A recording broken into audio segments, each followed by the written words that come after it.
It's a pleasant good evening. Welcome to the NEBOSH National General Certificate. As we were sort of talking off the record there that today is the start of chapter 3. Last week, Monday, we had class. Tuesday, we didn't have any class. I had an audit, to sort of finish off. And then even today, I had some other audit stuff to do today, right? But so we are here. Welcome to chapter 3. We would have finished up chapter 2 last week. Let's get straight into it. I think I have power enough on this machine, right? If I have to, I'll have to sort of put on the plug on this one anyway, right? I don't have it, I don't have it plugged on based on my present location, right? So I seem to be good though, right? So the objectives of the session today, to facilitate meetings towards the following themes. 3.1, describe the concept of health and safety culture and how it influences performance. 3.2, summarize how health and safety culture at work can be improved. 3.3, summarize the human factors which positively or negatively influence behavior at work in a way that can affect health and safety. And well, we wouldn't reach 3.3 today, right? We'll be on 3.3 tomorrow. We wouldn't get to 3.3 today. If you have your textbooks, you can get that open. Um I'll show the page for you. This is well actually the book starts over. How would they have the textbook? Um but safety culture is page 3 of 3. And we're going straight into that, right? So where we are at though, right? You all could take some notes. When I say notes, like mental notes anyway, because remember we see you all twice a week. I always say that to you all, whereas all of the other classes is 1 day for the week, right? Certificate, degree, process everybody is 1 day for the week, but you all are 2 days for the week. So where we are at chapter 3, remember there's only 4 chapters in NG1, right? NG1 only have 4 chapters anyway.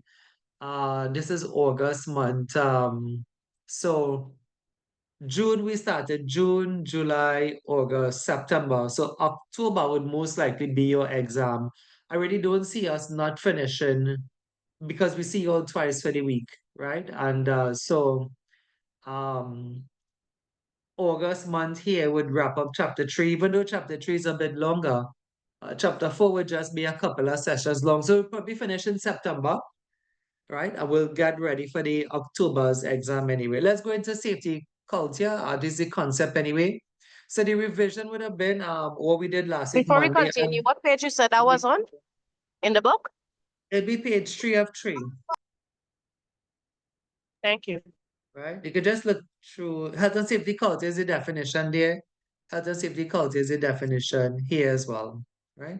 All right. So the revision, the elements of a health and safety policy would have been what we would have covered last week, Monday, and the week before. Even though that was just 2 sessions, we made, I think, 3 weeks out of it.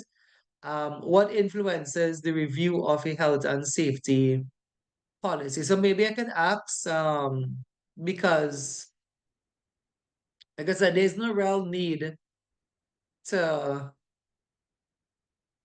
run it down then because we see you all twice for the same week anyway, right? So anybody can remember like what like okay, like what are the elements of a health and safety policy? I could give you a start if you want. I'll give you a clue. The policy consists of 3 sections. So what are those 3 sections of the health and safety policy?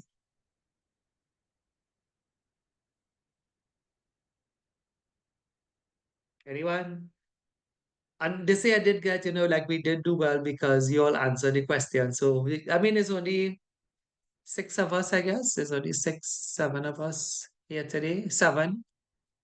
So the answer have to come from the 7 of you, right? So the policy consists of 3 sections or 3 parts. Anybody could remember one of those parts? The goals of the organization. Right. But that would have fall within a Objective. particular part of the policy. Like, would it? So I want to get the name of that part of the policy. Thanks for the answer, though. Would it one be the statement of intent? Right. So the statement of intent is the correct one, right? I'll just ask one question because I want to get into this book, but just to say that we do a review then, right? The second question is what influences the review of a health and safety policy? I'll probably do one for you and see if you can do one. The answer for that is whenever you have a change, right? So like if there was a change in, I'm trying to find a hard one, so I'll leave the easy one for you, right? So like whenever you have a change, you need to review the policy. So like if there's a change to technology, equipment that was brought in the compound, and maybe it's new equipment, maybe the risk associated with that equipment is different. Maybe the training needs to use that equipment is different. So then they may have to put that in the policy, like new employees would have to be trained, so that becomes something in the policy then to do. So that influences the review of the health and safety policy. But what else could you think about it? When else would they want to review the policy? The answer, do I give the answer? The answer is whenever you have a change. But an example of a change is like a change of equipment or a change in technology or whatever, right? Because technology could be database as well instead of just hardcore equipment then, right? So when else would a policy need to be reviewed?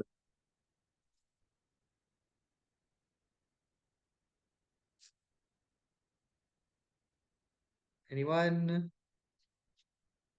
So what are some other examples of changes then? What are some examples of changes that could affect a company? So one is change in technology. So what's another change? Organization or legal changes? Okay, good, right? I mean, once it's a change, it would work for the answer, right? Organization and legal changes. Okay, so very good. Now, just in case you all should and that's the point about saying where we are at, because like where we are at then, I mean, it's like 2 months before exam, but it's a good idea to sort of keep on top of your work at the same time. It is not a very, I mean, it's not too short. It's not like a 1 day course. It's not a 2 day course. It's like a 5 month course. But at the same time, the 5 months, like June, July, August, September, October is the exam, right? It does come to an end, right? And so, try to keep on top of your work, especially when there is an exam at the end and there's no free certificate in this. And then it's not even corrected here. So when I say here is in Trinidad, me, Yola and Guyana, but here is in Trinidad, right? But it's not even corrected here. And that is what makes it worthwhile. And that when it gets corrected in the UK and you're given that parchment, it means something, right? Just 1 hour ago, then 1 hour and 15 minutes ago, a student of mine got a call from a company. Well, you all have this company in Guyana too. Well, I mean, they're not really from Guyana, they're from Trinidad, Junior Sammy. And Junior Sammy has a vacancy. Well, Trinidad pays more than Guyana anyway, right? And so the point is it's still Nibosh, right? It's still in Nibosh wherever I go, England, Trinidad, Guyana, it still is Nibosh. Anyway, they offered 8,000 TT dollars, right? And I can't find a person. I can't because just be honest, 8,000 TT is kind of low for Trinidadians anyway. Let me see how much is that? That's eight trees, 8,000. I don't have I get a calculator, I guess, right? I guess you all could work out the conversion rate. That's 8,000 TT for the month. And then I was saying an hour and 50 minutes ago, it wasn't one, it was two, right? Another company called another student of mine and they offered her 10,000 TT dollars. So that'll be 300,000 Guyanese dollars a month, right? Because the one for 10,000, that's easy to figure out, right? So 10,000 times, I think the exchange range is about 31, 32. So that's 320,000 Guyanese dollars a month. And she actually said no, because even for some companies, that may even be seen as low in the region, right? So the point about it is that, folks, Nibosh is worth it. I used to teach maths for those of us who know that many years ago. And like the point about being a math teacher was that, again, no offense to maths teachers, but what was the sense then? What was the sense? Like maths, yeah, maths could give you a like a career into 5 CXC subjects, right? But like the point I'm trying to say is like NEBOSH is more life changing then, right? Like when you get your NEBOSH, it's more life changing. I suppose maths is too. So I think I was still on the correct path, but NEBOSH is more life changing, right? But you had to make it that way. You had to do your work and you had to pass, right? Like I said, these are just recent everyday things that happen. And I say it as a means to encourage you all to kind of get into your studies and get into your revision. Because the next 2 months will finish fast, the next 2 months will finish. And then, by the way, it's not the whole September. I think I told you that. We'll finish before the end of September. You probably will have a week free then. The last week, you probably have that free. And then the next week will be the exam anyway, right? All right. So meaning of health and safety culture, we have here culture is the way we do things around here. The HSE definition is that it is a product of the individual and group values, attitudes, perception, competencies, pattern of behavior that determine an organization's commitment, style, and its ability to manage health and safety. Climate, we have here culture indicators as perceived by an individual or group at any moment in time, right? So now, just a quick explanation here, and but you need to listen to it, right? So the idea here is that every company and everywhere you go, every school, every organization has a culture, right? And if we look at the definition carefully here, there are two things that are highlighted that culture is the product, right? Product, another word for product is combination. Speaking of maths, right? Product actually means to put together, right? Put together, right? Or together. So product is together. So culture is the togetherness of the individual's values and the group values. So who is the group? The group is the company that you're working for, right? And when we say company, we are not just talking about the company, but we're talking about the managers of that company, right? So I'm not too sure if you wanted to kind of write that down, that culture, if you could understand the definition, but I'll write it for you because I don't know if you would write it if I leave you all to write it, right? So culture is made up of two things then. If you look at that culture, the culture of a company is made up of two things. One of it we could say is you, right? You, which is the individual. Your values, your belief makes up the culture of that company. Kind of like the school you're in. You're probably in another school too, but you're in Shadrach Safety now. So you bring to the school your values, you bring to the school your attitude, your perception, your behavior, your competencies, and then you have that of the school itself, right?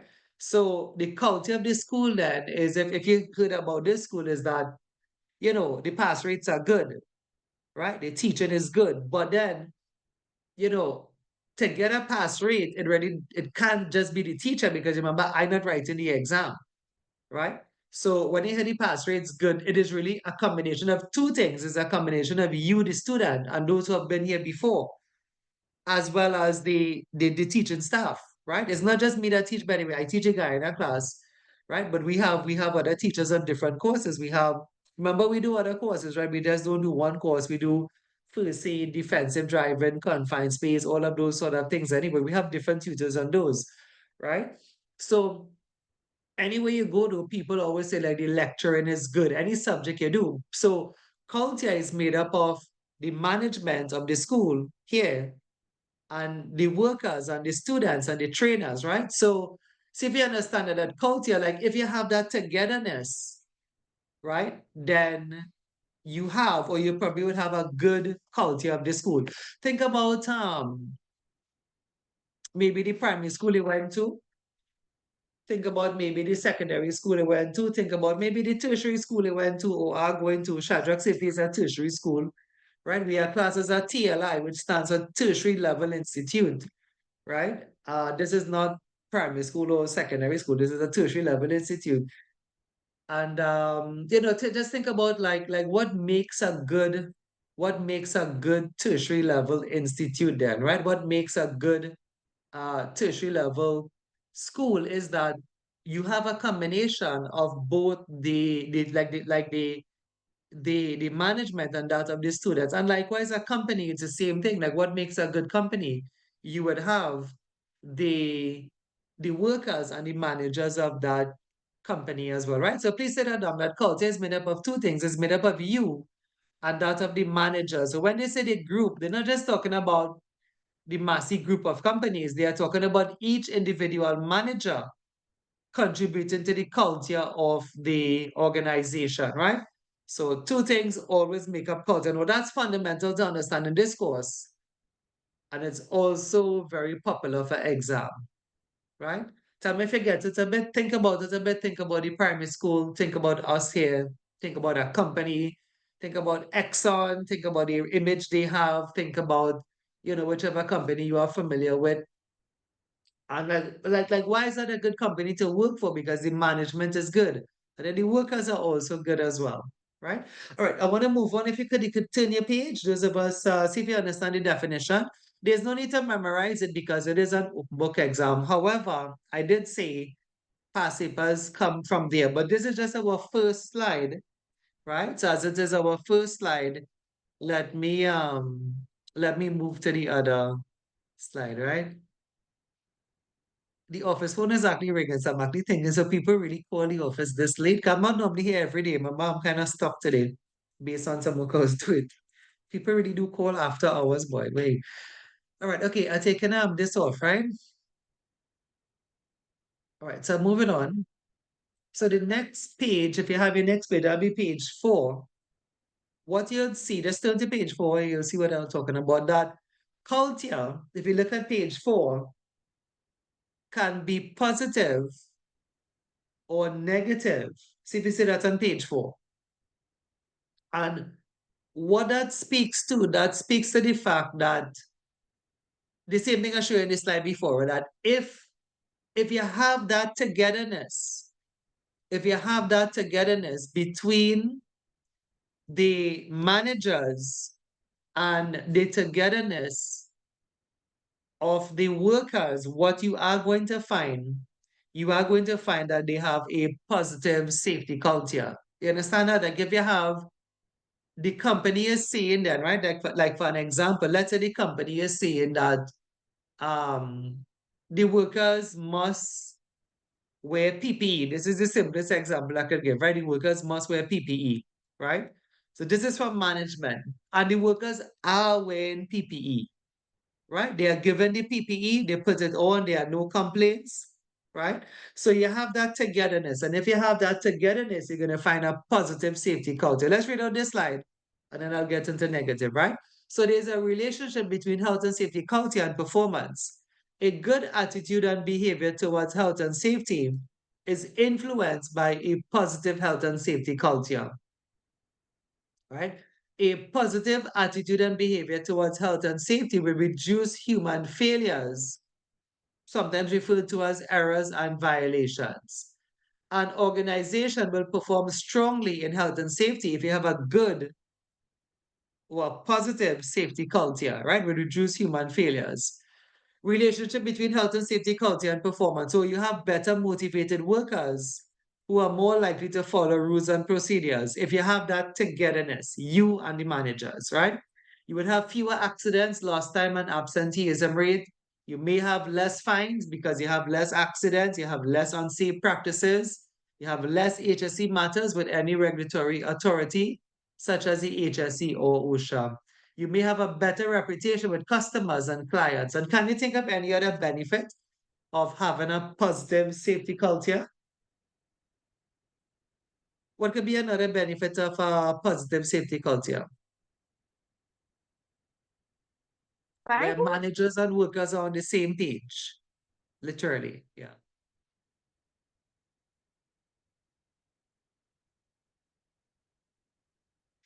Anyone have a go at it? Trying to find a remote in the meantime. Yeah. Don't all speak at once, as they would say. But I think it's another benefit. You have a good company, a good culture, right? Fewer accidents, less fines. What could be good again? Because the company seems to be good. Managers support you, workers feel happy. What's a benefit coming out of that?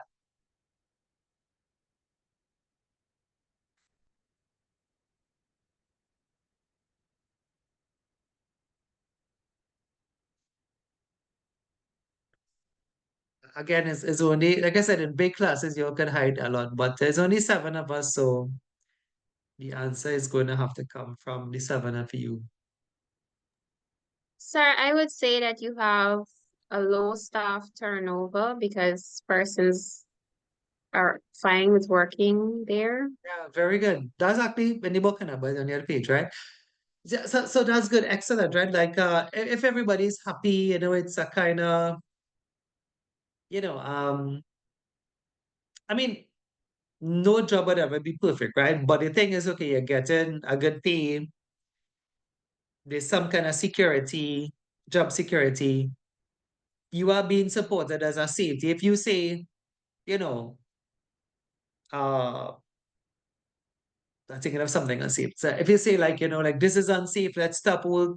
The manager say, yes, we're gonna stop it because look, um, look, Tanisha said that it's unsafe. Let's support her. Let's see what, and of course some companies don't like that, but some companies do, right? Some companies like when you could prevent an accident for them then, right? So yeah, so you feel at the end of the day, you may feel tired, of course, but at the end of the day, you feel, happy, right? And I was just to talk about that some of those jobs. Look, I tell you, I have two jobs right now that I can't find nobody for. Look, the guy calling me.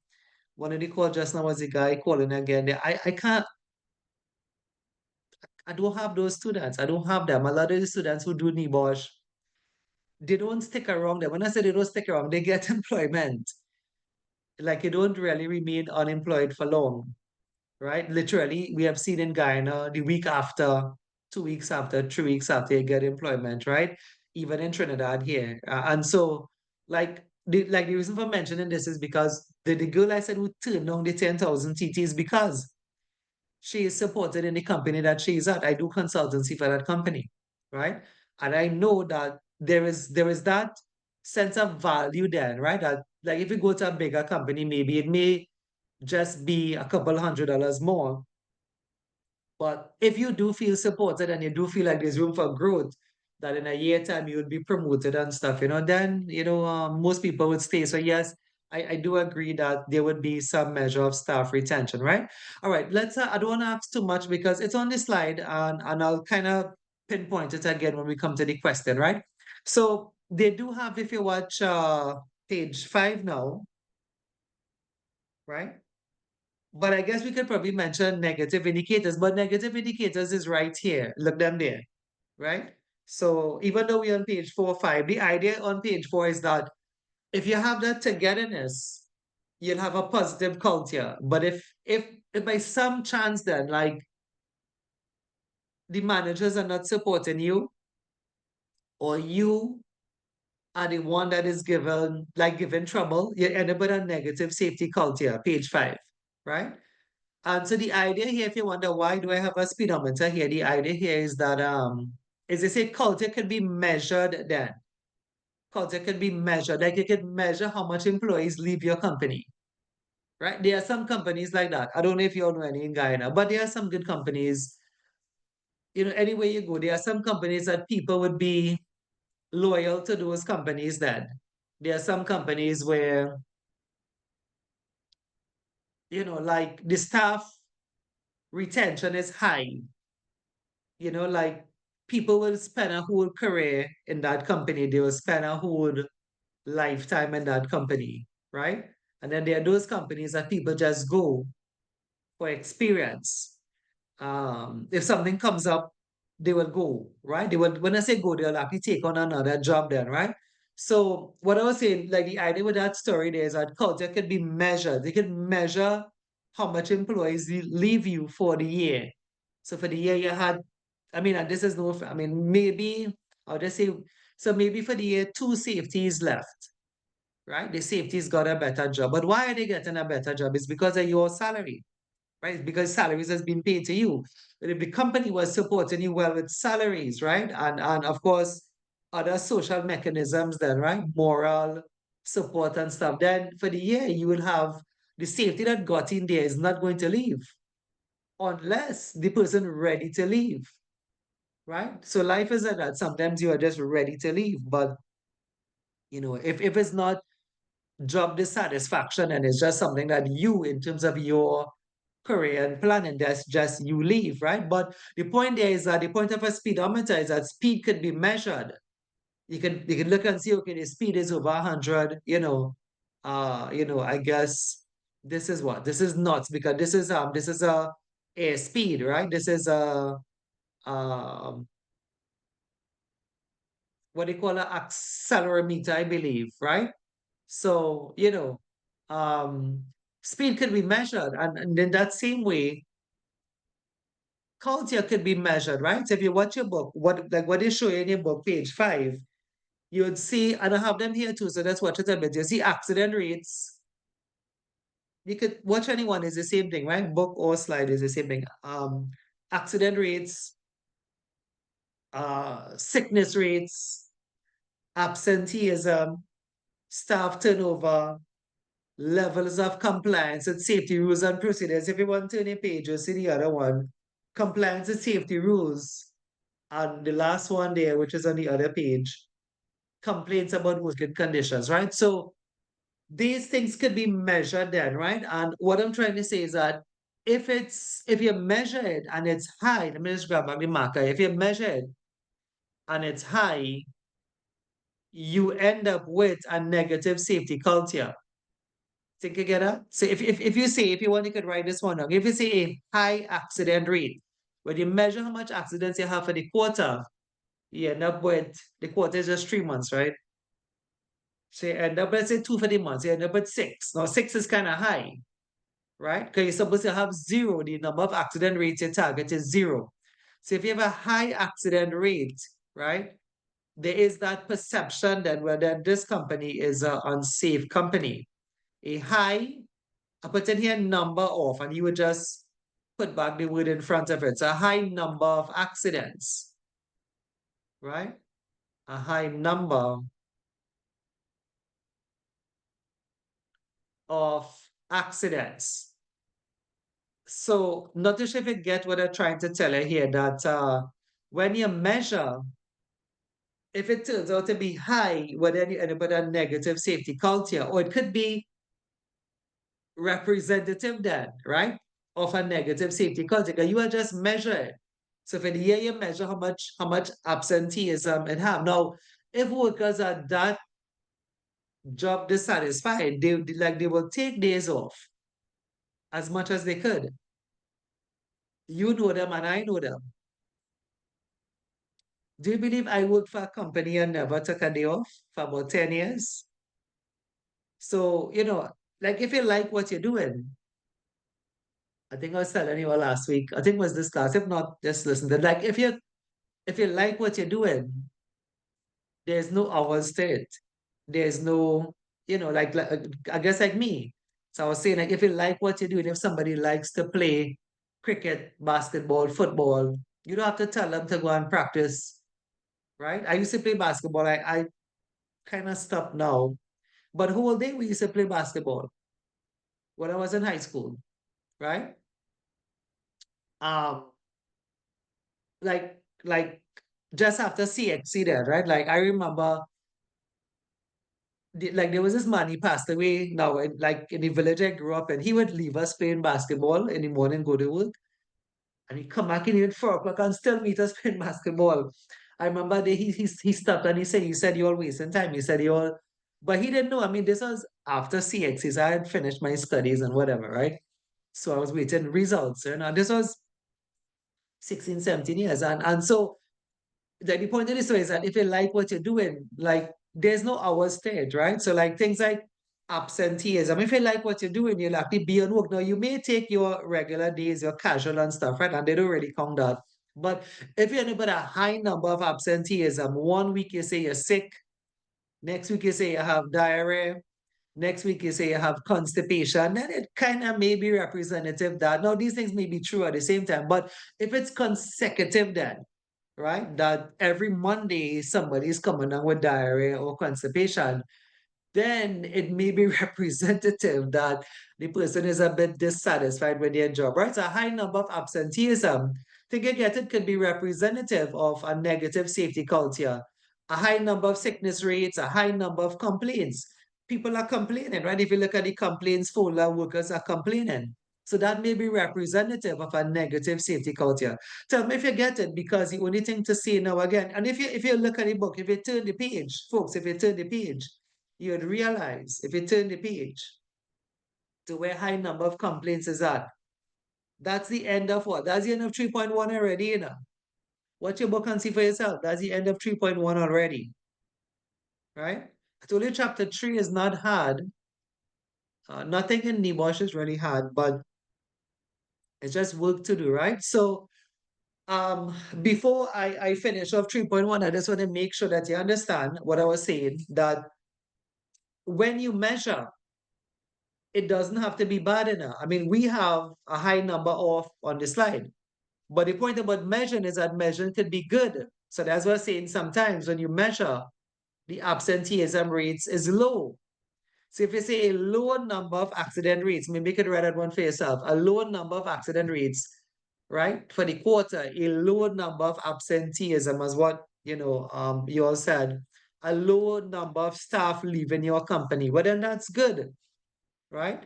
That's good for your business, and it may be representative of a positive safety culture. This time, if you understand that, let's just kind of recap it. So just about 45 minutes went into the first part of the class already, right? And what I'm trying to let you know now that other than reaching the other slide, right? This is important for exam, right? This is important for exam. I don't know if you all have always encouraged you all to get a book and write down when we say, look, this is important for exam. This is what the exam question comes on, right? Remember when we did chapter 1, there were places that were famous for exam. There were places that were not famous, like when we did negligence. Negligence doesn't have a past paper. It may have a future paper, but it doesn't have a past paper. But what we just did here, this is a very big topic for exam, right? This is trending 100%. Most passives have a question on our culture indicators.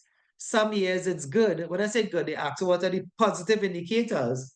And then some years they ask what are the negative indicators, right? We get a lot of marks on this. Sometimes they ask 15, sometimes they ask 20. So the only thing to think about now, if you all wrote that down, right, is where would you get 20 from? And where would you get 15 from? Because the book doesn't have 15. And you all know the answer from the case study, right? But the greater understanding, let me show you what the greater understanding is, right? So the greater understanding is the greater understanding. I'll write it here for you because I don't have much space, right? But the greater understanding is that a positive indicator is anything that is good. So when you read the case study, if they say, the workers are happy, workers are very much satisfied, well, then that's a positive indicator. In other words, again, it's not limited to the 1, 2, 3, 4, 5, 6 that have on the slide. Is it 6? Yeah. And it's not limited to the 6 that have in the textbook.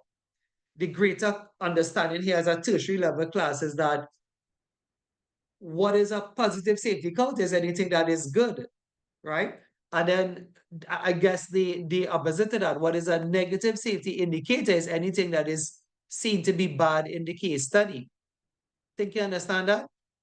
So all you have to do is go to the case study and read it. Let me just try to make up one for you all. Well, not really make up one. I really don't make up these things. I actually remember past papers. So that's when I say make up, I'm not me drawing reference on that. Right? So like if you read a case study and it said, let me just, so I'm gonna say it and you tell me if you think it's good or bad, right? So the case study said that new workers were given a 2 to 3 minute induction. So do you think that's a good thing or a bad thing? New workers are given a 2 to 3 minute safety induction. The participa also went on to say something like, there were many questions, I just remembered one, right? That they were left to look at a video. Well, the 2 to 3 minutes was a video with VHS cassettes, if you all even know what that is, right? A VHS video cassette, right? Yeah, this is a recent participa, right? But that's what the participa says. So do you all see that as a good thing or a bad thing? Sir. Negative or positive? Negative. Right. I mean, so nothing, I mean, no offensive VHS cassettes, right? If I have, I mean, I don't even know if that thing still works, right? But I have a VHS player, right? But I mean, people don't really use VHS cassettes since the age of YouTube anyway, right? But nothing is wrong with VHS and that sort of technology anyway. But the idea is the 2 to 3 minutes, right? Like a safety induction. Like I have been talking since 6 o'clock and like it's 7:15 already, right? And the time has gone so fast. So what are you going to say in 2 to 3 minutes? I mean, would the workers really understand that? The gravity of the point you're trying to bring across about where to go in an emergency. I don't know if 2 to 3 minutes is enough. And I would say no. I would say that is a negative safety indicator, right? So you understand how to do. Please take this down. This here is, I think, the most important thing we covered for the evening, that culture could be good and bad, and the good things are just going to sound good. The bad things are just going to sound as if they are bad, right? Like high accident rates, workers complaining, the participa said the worker did not know where to find the permit to work, right? For the fact that you read it, it sounds as if it is bad, and then that's how you can get your 15. That's how you can get your 20, right? When you finish that, tell me if you understand, we're about to finish up 3.1. So, like, based on the speed we go then, and I am really taking this very slow, right? It's just that the work itself is easy, right? Maybe tomorrow night. In fact, we would probably do it tomorrow night, right? Let's by 7 o'clock tomorrow, let's pause and look at our past paper, right? Because we have to put some culture behind us. So we put in some culture theory behind us. We take an hour class tomorrow. We're doing the whole hour and a half, right? But by 7 o'clock, we'll pause and we'll look at a past paper, right? Because we could. The other reason is that we should, because of what I said, this is a famous topic. So if something is famous like that, we should pause and do a question on it anyway, right? So I set that up tomorrow for you, 7 o'clock. We'll have the first hour of theory. That would reach us far. That reach us almost till finish of 3.2, right? In that same hour, we'll finish of 3.2 and we'll get into a passive around 7 o'clock, right? Okay, the next thing here, let's see, is the influence of peers. Does the last paragraph there to run out 3.1? Page 6 in your textbook. And of course, I have it here, right? So you can read some of this out, right? These are just what are some ideas of positive and negative culture indicators, but you have your case study, so you will pull yours from your case study. There's no need to say company reorganization if the case study doesn't say that, right? There's no management decisions then that lead to mixed signals. You can't put that if it's not in the case study. Yeah, they see it in the case study, and if you see it there, then you use that as the answer. All right. Okay, the influence of peers. I'll read out these 2 slides and then I'll explain. So our peers influence us in many ways, one of which can be our safety behavior. The overall attitude of the workforce can be a driving force to influence other workers, especially those with a dominant or inspiring leadership style. It is therefore that the belief and perception of the group would soon also be that of the individual worker. Peers can influence health and safety behavior by, let me just move this a bit so you can see the graphic, right? Peers can influence health and safety behavior by Of course, your peers is your co-workers, right? Being present for safety meetings. Can I give it a pause so you think about it, right? Personally wearing PPE, your peers personally wearing PPE, reporting accidents and incidents, effectively communicating with managers, taking part in inspections if needed, taking an active role in safety campaigns, stopping unsafe work, and insisting that it's done in a safe manner. I'll move on to explain, right? Because this one is finished there, right? So, if you want, we could read something in the book because 3.1 finished, right? But it doesn't, it just supports what you already know then, right? So the idea here is that your co-workers could influence you, as we all know. Well, some of us, or maybe all of us at some point in time, right? I think there's a fair thing to say that many of us think on our own as an adult then. You might be thinking on your own all the time because you probably don't need to, but it appears that like some workers are easily influenced by other workers, right? And how this is written, I don't know if you catch it, is written in a positive sense. It's written as if the peers are doing the right thing, isn't it? It's saying the peers, your co-workers are going to safety meetings. Your co-workers are not hiding in the washroom. Your co-workers and you are wearing PPE. They are reporting accidents, right? And how it's written is written to be positive because that's the nature of learning anyway. They say people normally learn better if things are positive anyway, rather than negative, right? Let's take a look at your book. I'll read one or two things there for you because it's not 7 o'clock yet. And we are finished with 3.1, right? But there's actually a past paper here too, right? So let me just start. I'm not going to read anything big for you. There's one paragraph for you. And we are going to come back and talk about the past paper that is actually on the same slide here, right? This one though is not too trending. Culture indicators is more trending, is more of a trending topic, right? Culture indicators is more of a trending topic, right? It's like in every paper then, trending, I tell you, trending means 100%. The influence of peers have appeared about, we have seen that question about 3 times. And I'll tell you about it just now, right? Let's take a look at the book a bit. And I have a question to ask too at the end, right? So page 6, the influence of peers. The first paragraph, right? When people are put together into groups, they interact. Some individuals will come to have a lot of influence over the group. Others will have little influence in that way.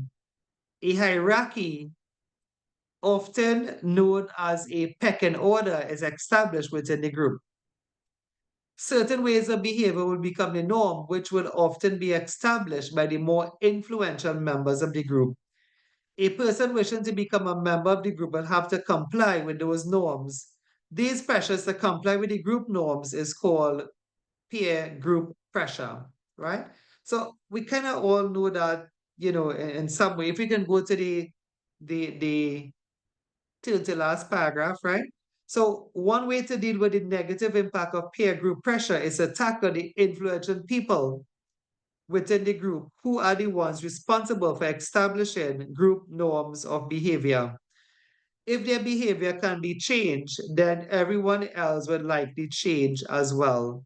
This might be done by training, education, involvement in safety-related projects, etc. One very successful tactic is to give them increased responsibility. Ultimately, if the influential members will not change their behavior, then they may have to be removed or moved into other work groups where they may have less influence or they may have to be disciplined using normal disciplinary procedures. So all of this is true. I don't want to talk too much about it, but all of it is true, right?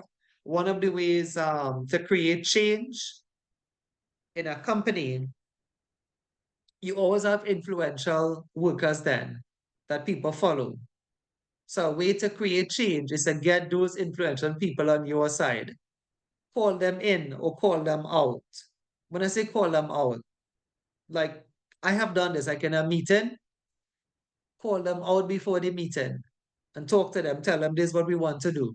I'm using my example here, right? So we want to, for a company that I was in, right? Let me just check my battery here. Sorry for I did say I came in a bit, I switched gears kind of rapidly then, right? I think I should be good, right? From what I was doing before to start the class here at 6. And I didn't plug on the computer because I have another one right down. If I turn it, you'll see I have another. We can see that there. That's my desk there anyway, right? So yeah. So anyway, I was saying so like Massey that I was, and like we like they had a policy. They wanted everybody to start wearing safety glasses. Everybody. Everybody means everybody, right? Everybody, right? But that would have met with opposition then because there are some people who don't need a safety glasses. So then why they wearing safety glasses? But the policy of the company was once you come in the compound, no, you must have safety glasses on, right? So one of the ways to create that change was to get the people who you know was going to give you problems and talk to them, right? And that's one way of creating change. I've seen other companies where if you want to create change and people are giving you problems or static, as we say, you just get rid of them. Get rid of them and just work with young people. That's a way to create change.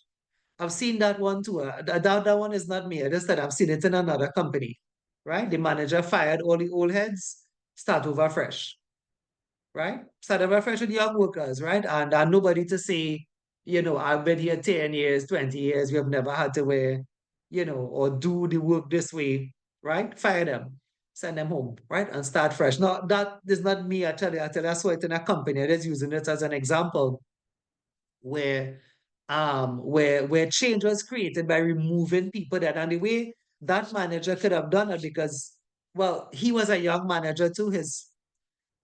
But I guess his father had passed away or they had given him the whole of the company. So he was young and he didn't really like some of the older heads and who was giving him trouble. So he just got rid of them and started off hiring new people, qualified people, Nibosh people, and start fresh. And that's a way of building culture. That's a way of doing it. It's not the best way, but it's a way of doing it, right? So the idea here is not about that. The idea is about peers. And sometimes if your peers, the co-workers that you want giving you the problems, the book did mention moving them to another job, right? I've shared about how I've seen it done on certain companies or started over with new workers anyway, right? Anyway, with that said, if we can get back to the focus of the thing here. Because when we went to the book, we deviated. But I went to the book because we have time, right? So we deviated from the past paper, right? So let's get back to this. I was saying the influencer peers, in a way, then could actually be good and bad as well. The way it's written on the slide, though, is written as if it's written as if it's all positive. It's written as if the peers, like your co-workers, are all doing the right thing. Right? Just checking out the security cameras here.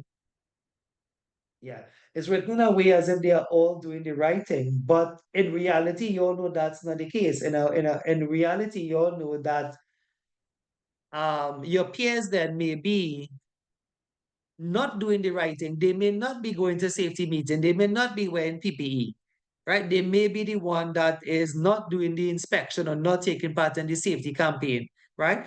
So if we could tie in the paper right there, if you're making your notes, right? Tomorrow I'll find one for us to do, right? So the participants that came on this, it took a negative stance. The participants took a stance, okay, like the case study that they brought for exam, the peers wasn't doing anything that was good. They were all doing the wrong thing, right? Hence, I have a picture of Homer Simpson here, right? As I'll say that again, the way it is in the book and the way it's presented in the class theory, it's presented as if your peers are doing all the right thing. I mean, which is perfect, which is a nice thing to think about, right? But for the past papers, if you can chat on that a bit, right? Like for the past papers, the questions have all taken on a negative approach, right? So I'm not too sure tomorrow how much questions we could look at in a half an hour time. We can look at more than one. We might be able to do more than one. We can do one, but we could look at more than one. And if you want, I can give you this in the next 1 minute because it's not even 7 o'clock as yet, right? I think it's 5 to 7, right? So we like because we have 3.2 to do, but we have a half an hour to get that done in, right? So like I could give you the example from one of those past papers, what it had said, right? One of the past papers, if you just make a notes of it, one of the past papers had said that safety meeting was going on, right? So a safety meeting was going on, but one of the workers stood up. Listen to what I tell you, all right? One of the workers stood up and said, "Have you brought snacks for us?" Right? And the worker went on to say, "Well, we are not going to continue the meeting unless you bring snacks for us," right? The participa said things like the other workers just stayed quiet. So you getting the idea there that this was like an influential worker. And safety meeting is going on. The things that the safety meeting was going on, right? And the safety person was interrupted by a worker who was, like, I wouldn't say asking for snacks, because if already asked seemed to suggest like they were more demanding the snacks, right? Let me tell you the end of that story, but I have a question to ask her, right? I have a question to ask her. Yeah. So do you believe, or maybe what would you have done? And what do you think the safety in the past paper did? What would you have done? You have called a meeting as a safety. You are talking about something important, I guess, because it's a safety meeting. Somebody stands up and say, "Well, where are the snacks? And like, we're not going to stay in the meeting unless you provide us with snacks." Again, hence I have a picture at Homer Simpson eating a donut here, right? So two questions here quickly just to get you all involved. So what do you think the safety in the past paper did? And the other thing is, what would you have done if somebody interrupt your meeting and tell you, "Well, we're not staying here if you don't provide us with snacks"? What would you have done? And what do you think the safety in the case study did? Anybody?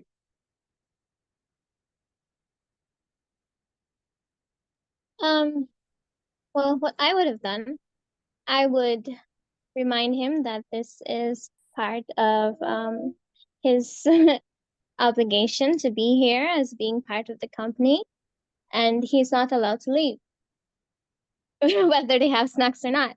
And if he proceeds to leave, he will be issued with a warning letter about Yeah, his very good. conduct. And should it repeat, he'll be fired. I actually I'm like not that a sure lot. what the paper elaborated on, though. Yeah, but it's just, but just a guess, right? But just a guess. Like, what do you think the safety in the, what do you think the safety did in the past paper, right? Anyway, anybody else? So would anybody have done that any other way? Would anybody have done it any other way? Anybody? Or would you have done the same thing? Did the safety person in the past paper ask the person to leave? No, I'll tell you that just I'll tell you what the pacifier said, right? Now remember I tell you the pacifiers take a negative. When I say negative, like the peers, it wasn't doing the right thing then, right? Anybody want to give their opinion? Again, like what did you have done? And I'll tell you what the safety in the pacifier did. Anybody would have done it any other way? But that could be a yes or no question. Anybody would have done it any other way? Would you have done it any other way to what was mentioned there? Or would you have done it the same way? So that's a yes or no question. Would you have done it the same way? Yes, or would you have done it a different way? No. What say the rest of you? Anybody else? What about the people? What about Doris? you all around? I mean, like I said, Nibosh is asking you all, to put on the cameras as well, right? On and off, like I said, on and off, you can put it on, right? All right, so I don't think anybody would have done it any other way. So listen to what the Pasipa said. You know what the Pasipa said? Folks would be shocked. But remember, this was, they had asked the influencer peers, but it had a negative approach. When I say negative approach, like you had to find what was negative then, right? So the more things they said negative would have been better for you as an answer then, because you could have gone to the case study and see what they was doing wrong, right? And what happened in the past paper was that the safety actually left and went to the cafe and actually slip and fall going to the cafe too. Because of what I said, remember the expert was negative. So the more negative thing they put in the case study, the better answers you could have gotten then because it had those negative things, right? Anyway, listen to the end of it, right? When the safety came back to the meeting, guess what the workers and them were at? Do you think they left the meeting or do you think they stayed in that meeting?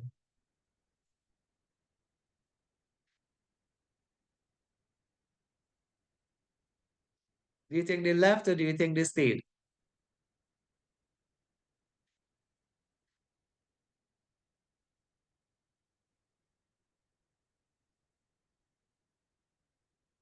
Anyone?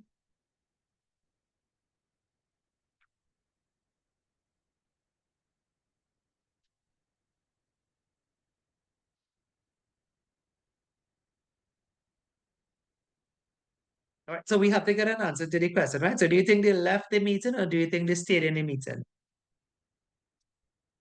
Did he go to the cafe to get them snacks? Yeah, he did.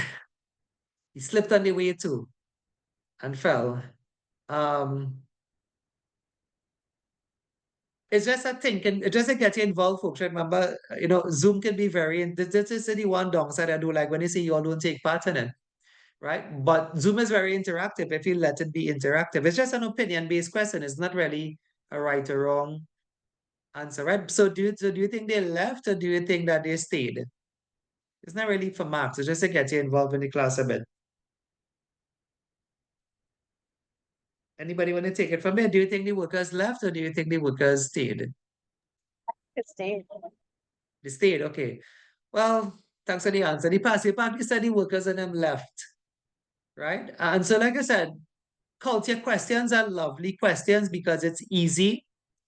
Like if they ask you what is the influencer peers, what is the, and when you read that, you'll have to say, well, the influencer peers is negative because the safety, was interrupted. There are many answers you can get. So the more negative things I was saying, the better you have your answers, right? Remember, folks, a NIBOSH exam is not hard. It is like a comprehension. The more things they put in that comprehension, the better it is for you because you can draw your answers out of that anyway, right? Okay, 3.2, let's get into this one. Improving health and safety culture. The slide here says, report it, don't ignore it. Explain exactly what happened, right? Let's move to the next slide here. So gaining commitment of managers. Here what I'll do, I'll read two slides, I'll explain, I'll read two slides again and I'll explain, right? And you'll see 3.2 is very easy as well. It's just as easy as 3.1. And there's a reason for that. Keep that in mind. Why is 3.2 just as easy as 3.1? When I do the explanation, you'll see, right? So improving health and safety culture is the heading. If you look at the book, you're going to see the same thing here, management. This is page 7, management, commitment, and leadership, right? So the slide says senior managers are culture drivers. What does that mean? It means like they are influential then in making the culture of the company good or bad. And so their commitment to health and safety is essential.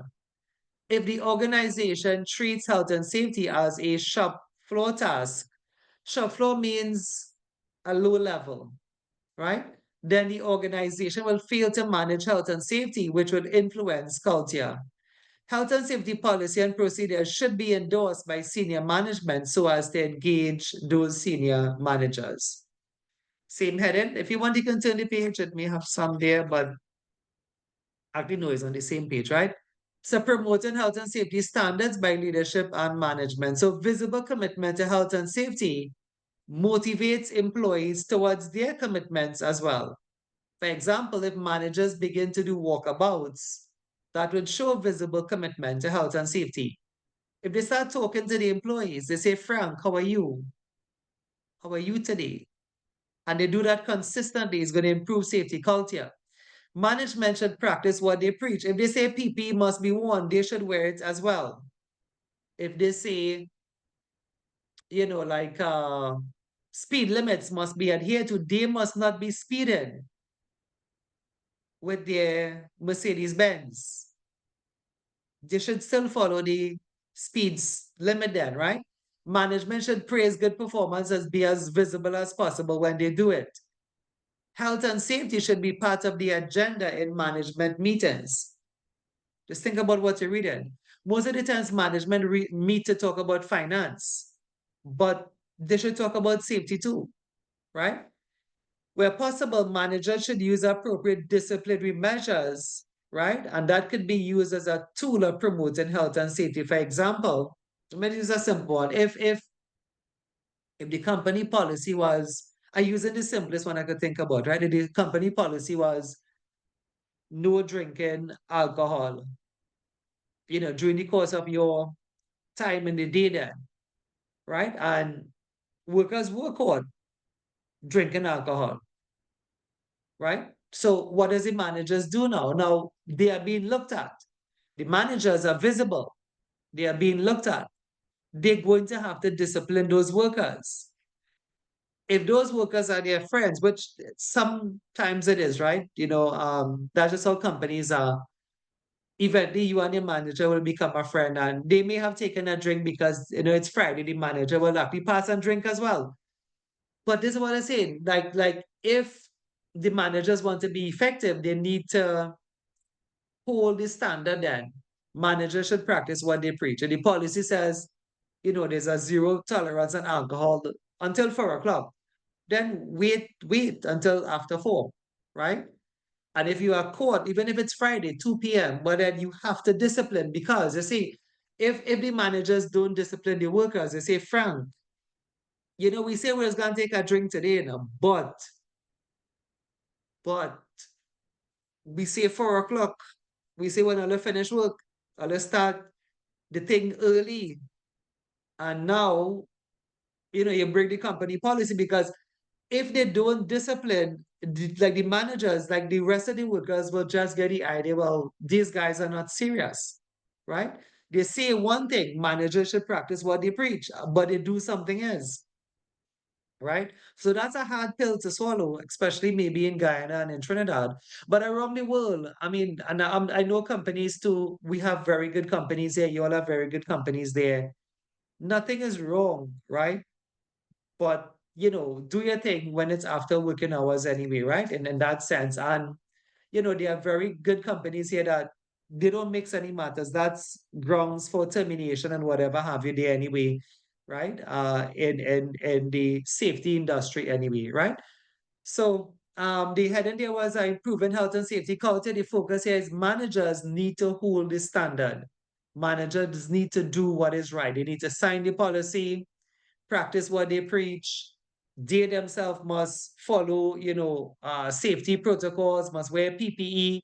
Safety should be on the management meeting. They shouldn't just be meeting to talk about money. When you meet to talk about money, talk about safety one time too. Right? Let's go to the next one. So managers can take an active role in workplace inspections. They are to show full cooperation with fire drills and other emergency training exercises. They are to identify and keep up to date with legal requirements such as the Health and Safety at Work Act, Section 2, all the duties we saw inside there to provide safe plant and equipment, safe access, egress, all those things we covered in Chapter 1. And the Management of Health and Safety at Work Regulations, 1999, if anybody want to write that down, the Management of Health and Safety at Work Regulations, Regulations 3, that talks about doing a risk assessment. So why this is on this slide? Because that's the law here that talks about doing a risk assessment. So they have to keep up to date with legal requirement and they have to do a risk assessment. Yes, the managers.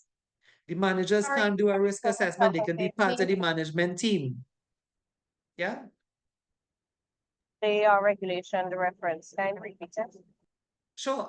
The management, MS management of health, the HS health, and safety and work regulations. I'll show you which part is this in the book. Just about a couple pages down, right? The management of health and safety and work regulations, the year is 1999. And this is regulations 3. I'll show it in the book now.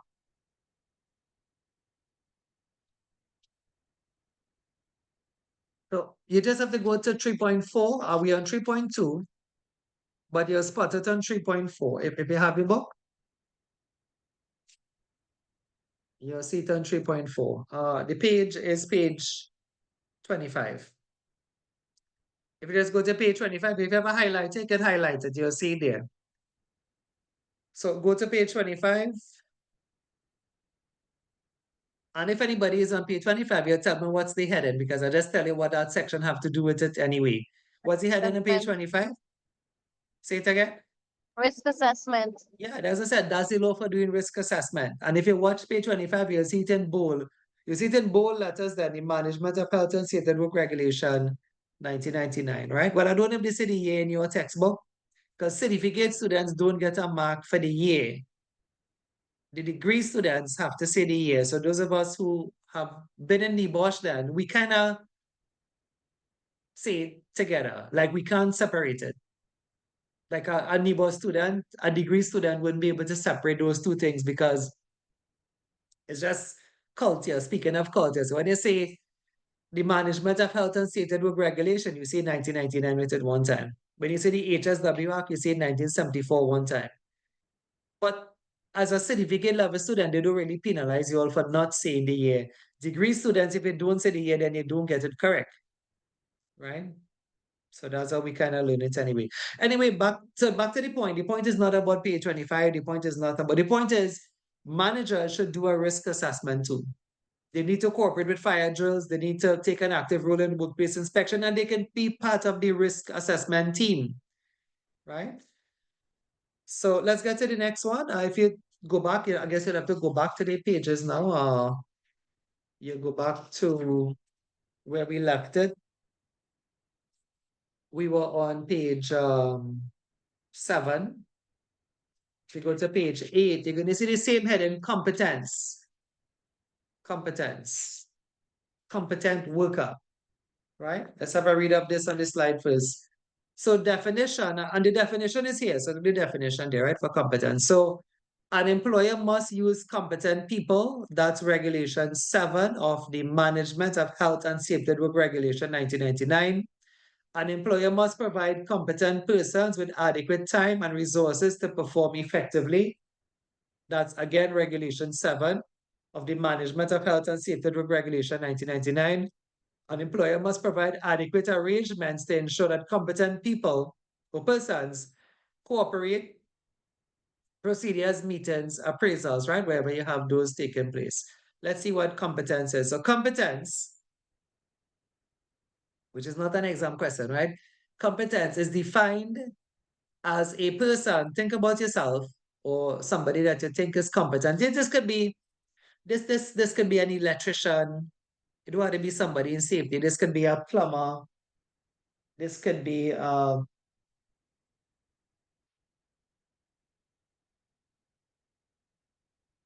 sorry, checking the security come again, right? Yeah. So yeah, this could be a plumber, this could be a welder, whoever you isn't around you, like what makes them competent, right?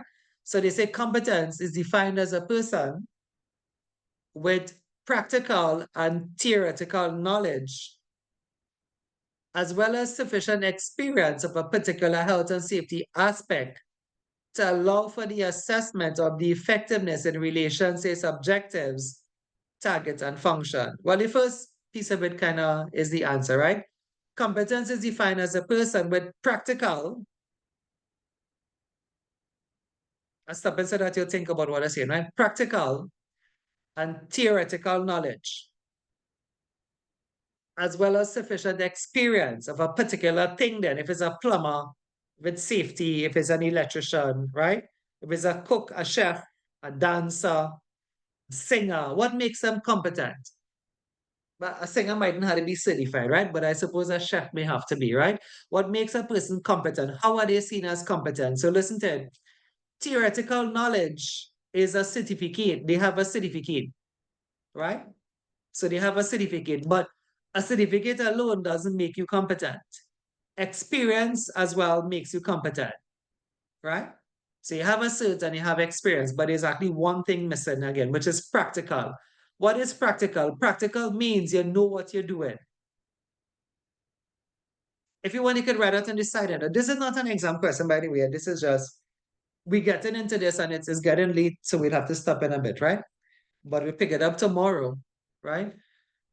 Which was about getting to 7:15, right? So competence, to be competent, for a worker to be competent, you must have a certificate, you must have experience, and you must know what you're doing. Think you understand that? Like, if you had to hire a plumber, an electrician, right? Now, the person must have done some kind of course somewhere, right? Even if they don't have all the levels of the certificate, but they have one or they have two. So, okay, you know that. You know, okay, like they are certified electrician. I just saying, right? Maybe they have 2 years experience, 3 years experience, 10 years experience, 20 years experience, right? Fine. But they don't know what they're doing. Is that a good electrician? I wonder if you get the idea there, right? I just said that the person have a certificate, they have 20 years experience. Also, they tell you, I'm an electrician for the last 20 years. But they don't know what they're doing, right? They give you wrong measurement for your wires, they give you wrong measurement for your plugs, wrong trunking size. But they say they're an electrician, but they don't know what they're doing, right? But if they know what they're doing, then they are competent, right? If they know what they're doing, you understand that, folks? And if you get that a bit, I don't have time. It's not an exam question, but I want if you catch what I was trying to say, that competence is threefold. But the most important thing to me is that you know what you're doing. You see, having a certificate doesn't mean you know what you're doing, right? Saying you have 10 years experience and you're still doing it the wrong way, but you'll cause a fire if it's an electrician or even burn down the building. You must know what you're doing. So the practical know-how is the most important part to me for competence. Tell me what you think. Tell me what you think, right?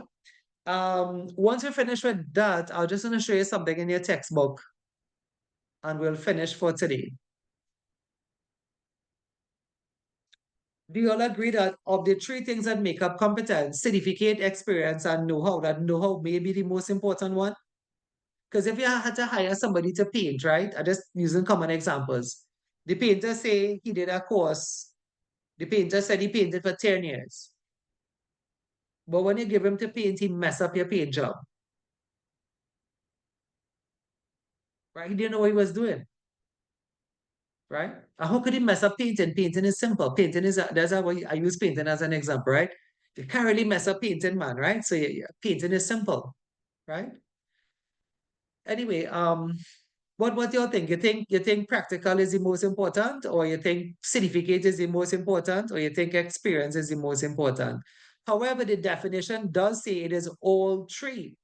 Competence is defined as that person with all three: practical, theoretical, and experience.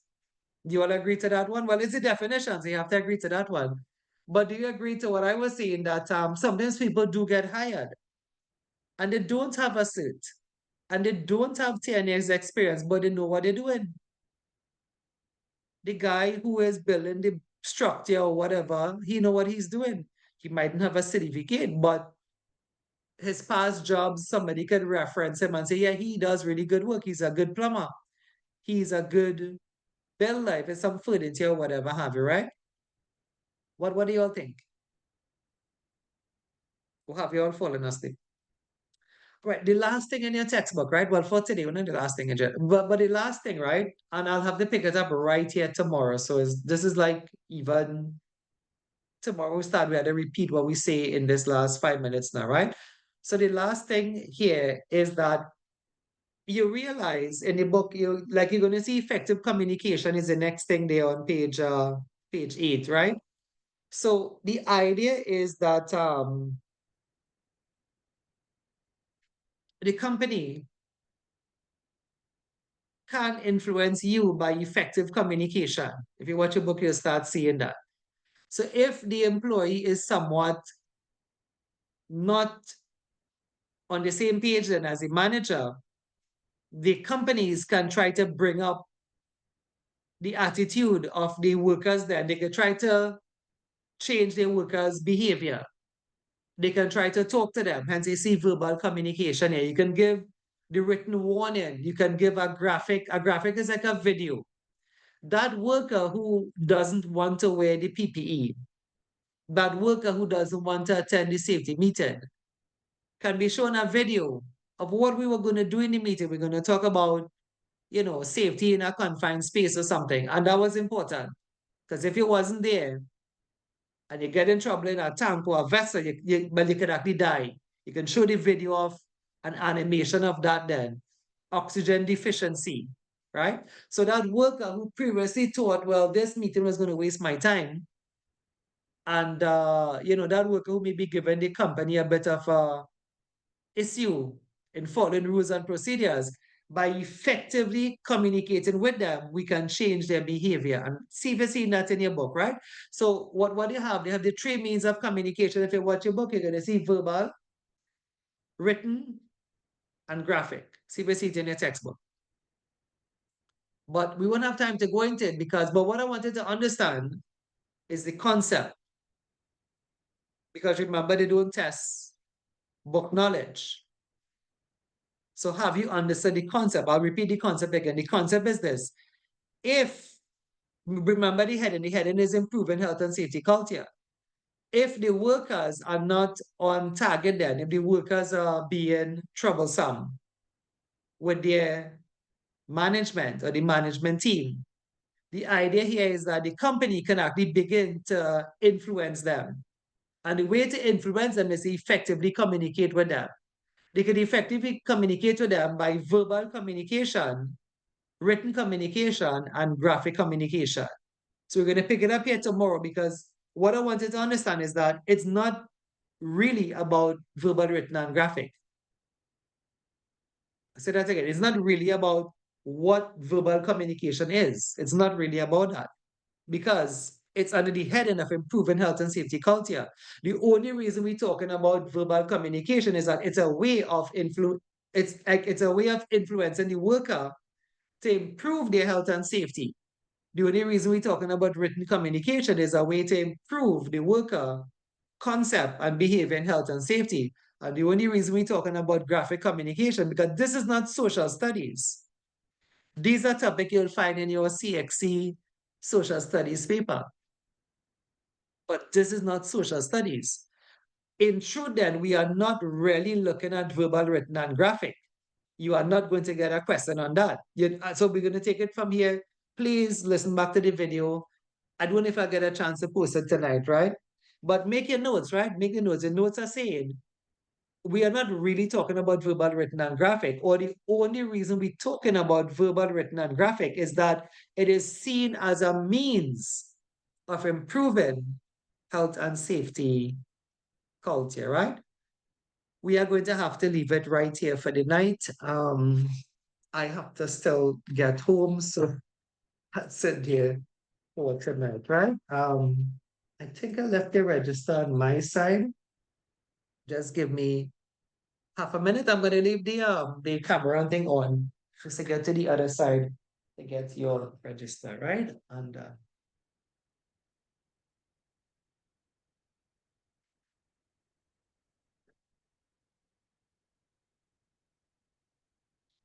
yes, so I got it. I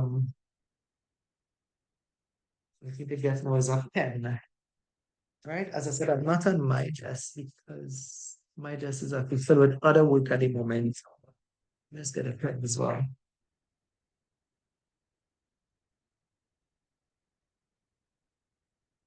All right, so folks, let's stop the recording. I probably should have stopped that already, but I didn't.